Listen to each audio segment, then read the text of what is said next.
Hello. The next 4 days is going to be about reading each other's papers and giving constructive feedback. And I like snow. So about the only thing that's frustrating about teaching in Minnesota is Minnesota nice. It kills me. In Minnesota, if you cook something and it tastes terrible, as most of you know, we will taste it, we will want to throw up, but what we will say is, this is interesting. That's Minnesota for horrible. Now, it's polite, but that is not what we need when we're looking at each other's papers. We also don't need, hey, your paper makes me want to throw up. That's a little extreme. What we do need is, I am confused by this part. What do you mean? Or, I think this is a good idea, but it needs to be expanded more. Or, how does this part connect to your thesis or your topic sentence? So there's a couple things that I'm going to do, and hopefully they will help. And here is number one, and this is called the healthy attitude towards my work oath, which when I'm in class, I make everybody say it after me. So, repeat after me. If there is somebody in the house with you, good, they can learn the value of this oath. So, this draft may be very good. No, I mean it. Okay, let's start again. I'm going to say it, then you say it. This draft may be very good. That's better. It's not everybody, but it's better. It also may be terrible. Either way, the quality of this draft has nothing to do with my self-worth as a person.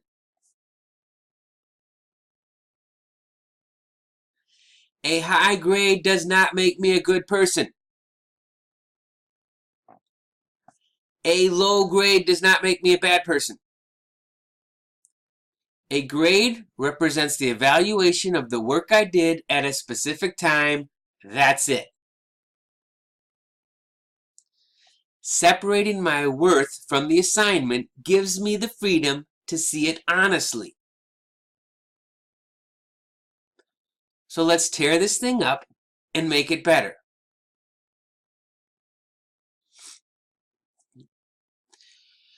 Repeat as necessary anytime you start feeling bad about either the comments you're receiving or what you are going to give. All right. Now, when it comes to revision, a couple things. This is where everybody, and you'll see this, everybody having the free Microsoft Office with Word can make things easier. So if you have not gotten your free copy of Microsoft Office with Word, do so now, because when you do your document in Word, most people are, some are turning in PDFs. If you turn it in as Word, there's a video right here by a very smart woman named Erin who shows you how to use track changes.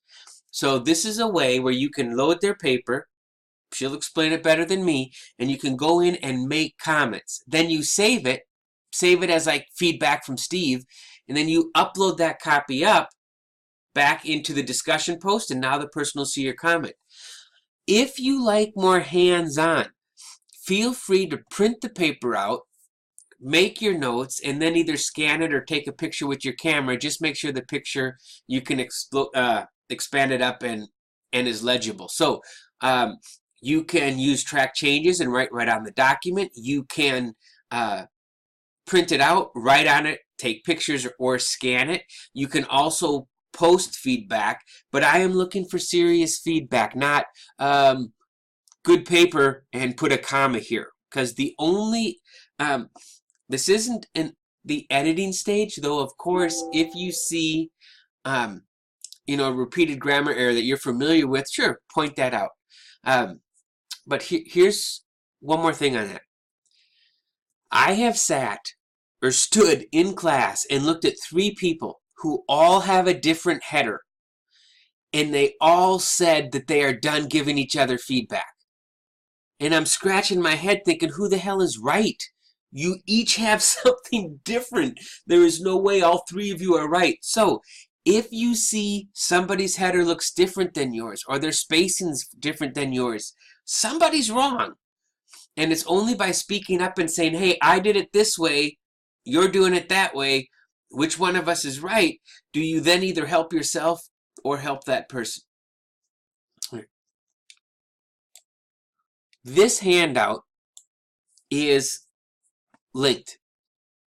And the most basic on revision, and I also have a 3-minute vision from a 3 minutes on revision from another instructor. I thought that it's nice and short, but it looks at, big picture to small, and he's got some good ideas in there that I've also used. But revision is about cut, add, and move, right? And cut is if you read something that seems like they're using a lot of words and it could be 6. On the other hand, another thing to consider is something that's not always considered, but we should consider, too many words, put a line through it.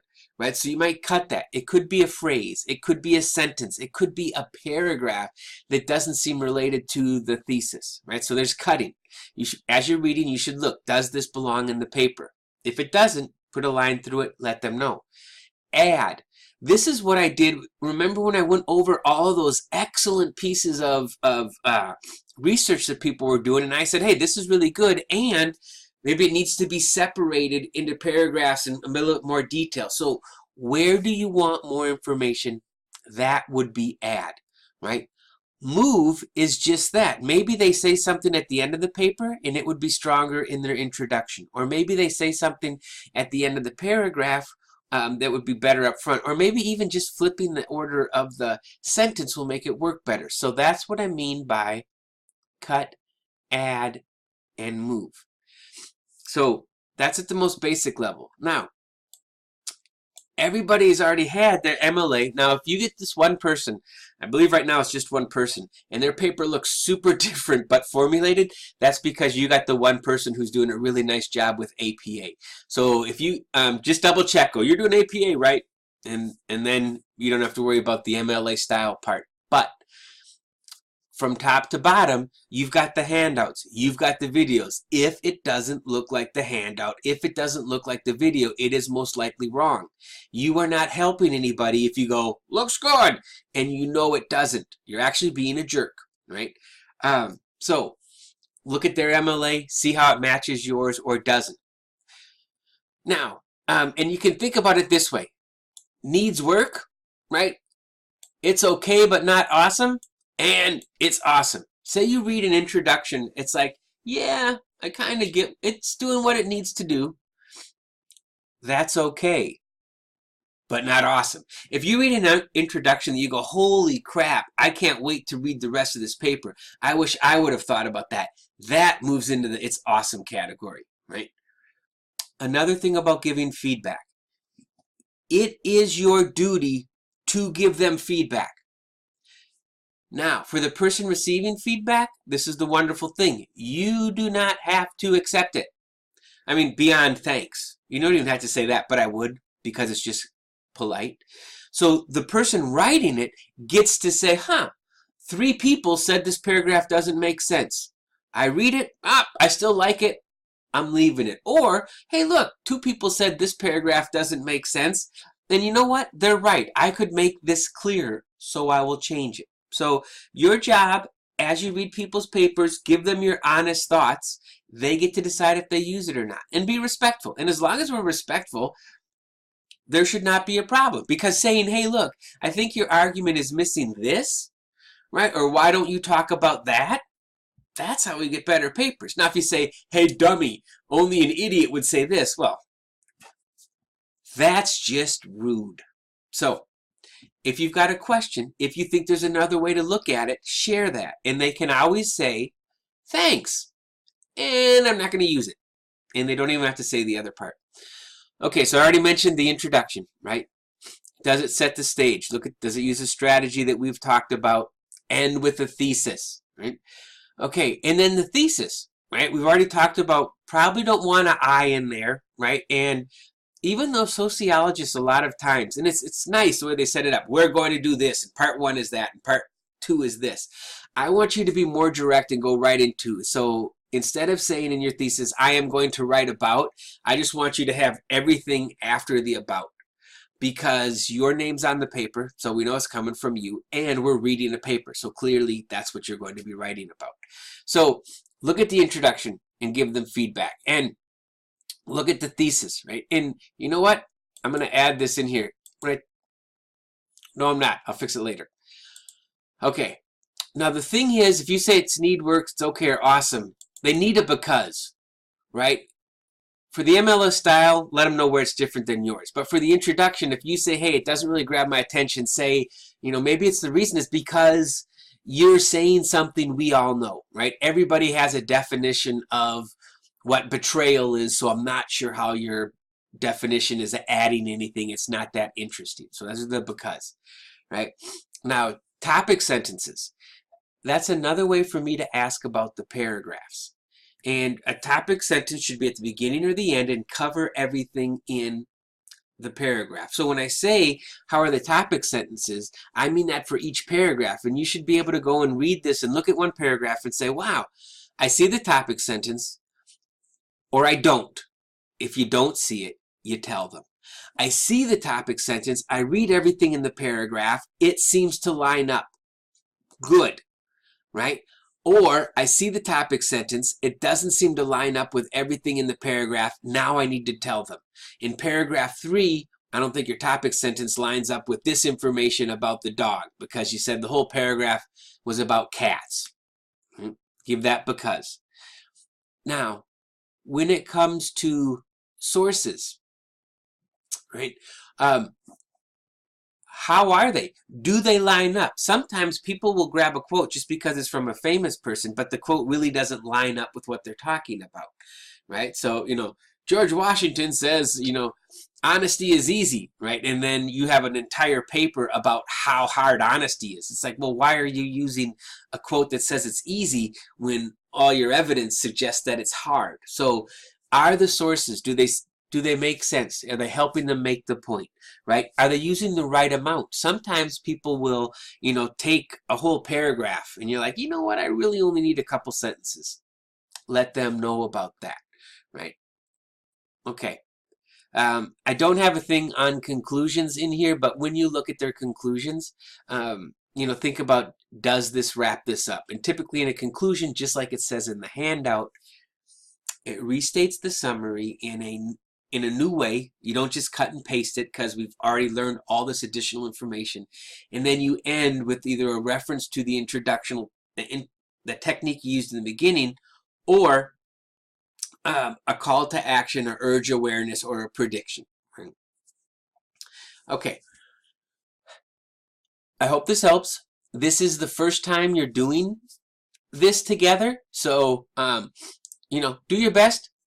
Cut each other some slack. If you got a question, put it out there because you are not being helpful if you don't. And if you think something is really good, definitely tell them that too. And as a teacher, we like to do the compliment sandwich, right? So if there's something that you like and you're like, oh, how can I tell this person I don't like this other paragraph? Well, tell them, hey, you've got a really nice introductory technique, and I don't think your thesis is as tight as it could be, or, you know, your thesis is too wordy.